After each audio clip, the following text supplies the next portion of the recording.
बोलो जयकारा बोल मेरे श्री गुरु महाराज की जय। सभी गुरुमुखों को प्रेम भरी जय सच्चिदानंद जी। श्री लीला हमारे श्री पंचम पातशाही श्री गुरु महाराज जी की। मेलवन की सारी संगत जहाँ रुकी हुई थी वहीं पर सभी संगत का इंतज़ाम किया गया था।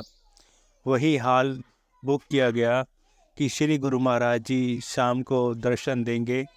जब उस होटल में जाना हुआ तो क्या देखते हैं, उस होटल के बाहर जोड़े ही जोड़े पड़े हैं।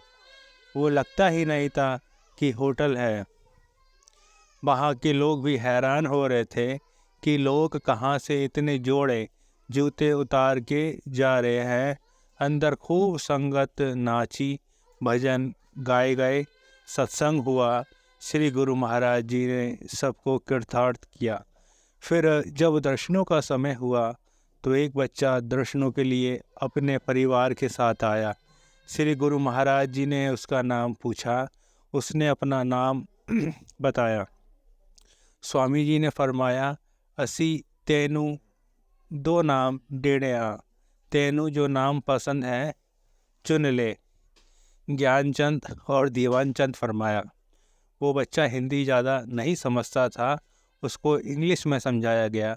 Which name do you like, Gyanchand और दीवानचंद। बच्चा बोला, आई लाइक ज्ञानचंद। श्री गुरु महाराज जी ने अपनी याद उस परिवार में डाल दी। जब भी इनको याद आए तो नाम जप करके स्वामी जी को याद किया करें। 2 दिन बीत चुके थे। आपस में गुरुमुख चर्चा कर रहे थे कि स्वामी जी कितनी दात लुटा रहे हैं, सबकी झोलियां भर रहे हैं, बस थोड़ा सा मुस्कुरा दीजिए ना। आप एक बार हंस देंगे तो हमें चैन मिल जाएगा। सबके दिल में एक ही ख्याल, स्वामी जी थोड़ा सा मुस्कुरा दीजिए ना। 3रा दिन हुआ। जब शाम को दर्शन खुले तो किसी और जगह उन लोगों ने वहाँ पर एक नाटक का प्रोग्राम रखा था। 6 भगत उस नाटक में आए, जिसमें से 5 भगत 5 नियमों का रूप बनकर आए और भगत माया का रूप बनकर आया। सबसे पहले एक भगत जी खड़े हुए। उन्होंने बताया कि मैं श्री आरती पूजा, जो भगत जन सुबह शाम नित्य प्रति मेरा पालन करते हैं, मैं उनको सुख शांति प्रदान करता हूँ।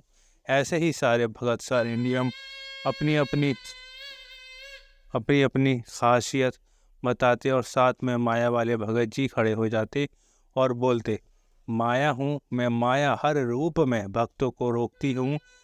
कभी कहती मैं माई भक्तों को फेसबुक पे लगा देती हूँ, कभी किसी को व्हाट्सएप पे लगा देती हूँ, कभी किसी को काम में फंसा देती हूँ, कभी कोई ध्यान पे बैठे हुए खुजली मचा देती हूँ, और अगर किसी का ध्यान गलती से लग भी जाए तो मैं अपने ब्रह्मास्त्र नींद को भेज देती हूँ, फिर तो वो ध्यान लगा ही नहीं पाता।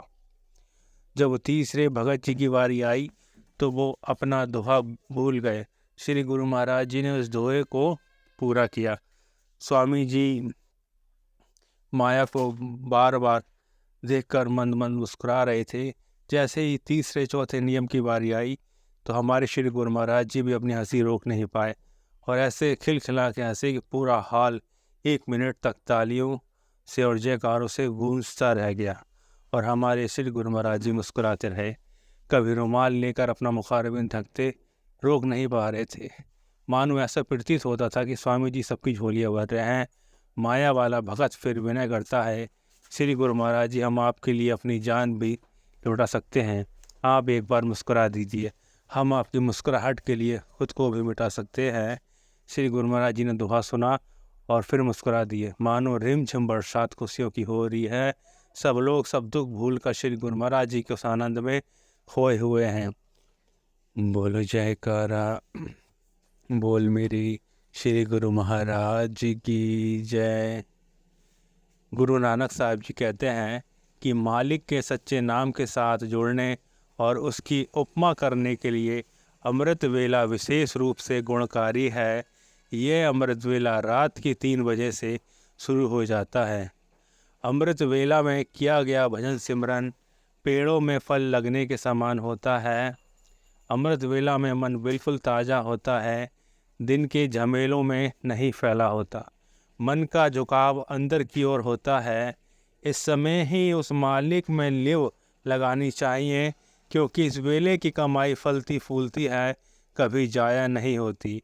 ए दिल, अगर तू प्रीतम के चेहरे के नूर को पाना चाहता है तो प्रभात के समय जाग। मौलाना रूम साहिब जी कहते हैं कि हे खूबसूरत चांद के समान शिष्य, अगर तू रात को ना सोया तो तुझे अविनाशी अमर पद का खजाना नजर आ जाए। जो जीव इस वेले में नाम सिमरन का जाप करते हैं उनको कोई परेशानी नहीं रहती, उनके लिए सब उपद्रव मिट जाते हैं। अमृत वेले में नाम का जाप ही जन्म मरण की मैल को उतारता है।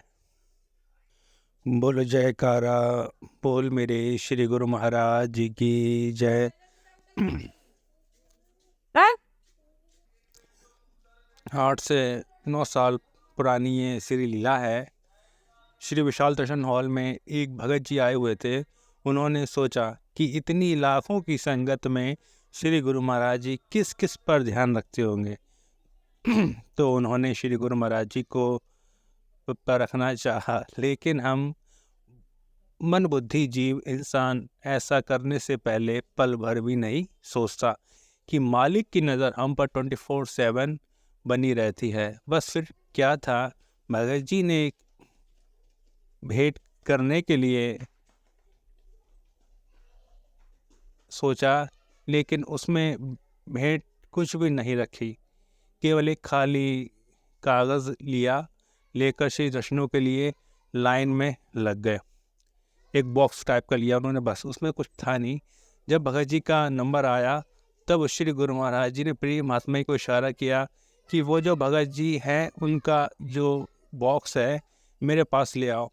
बस फिर क्या था, प्रिय महात्मा जी भगत जी से वो बॉक्स मांगने लगे, लेकिन भगत जी शर्म के मारे उसे देने से इनकार करने लगे। तब उनसे प्रिय महात्मा ने पूछा कि भगत जी, आप तो बहुत किस्मत वाले हो, जो आपका बॉक्स सीधा श्री चरणों में मंगवाया जा रहा है, वो भी खुद सदगुरुदेव महाराज जी मंगवा रहे हैं और आप फिर भी नहीं दे रहे हो। तब भगत जी ने बताया कि महात्मा जी, मुझसे बहुत बड़ी गलती हुई है। मैंने सोचा लाखों की संगत में गुरु महाराज जी का ध्यान कहाँ मुझ पर पड़ने वाला है। जब उन्होंने सारी बात बताई तब श्री वचन हुए कि संगत लाखों की हो या करोड़ों की, लेकिन हमारी नज़रें सब पर बराबर रहती हैं। तब श्री वचन सुनकर पूरा दर्शन हॉल जयकारों से गूंजने लगा। बोल जयकारा बोल मेरे श्री गुरु महाराज जी की जय। और वो भगत जी इतने शर्मिंदा हुए कि उन्होंने सिर झुकाकर वहाँ से जाना ही ठीक समझा।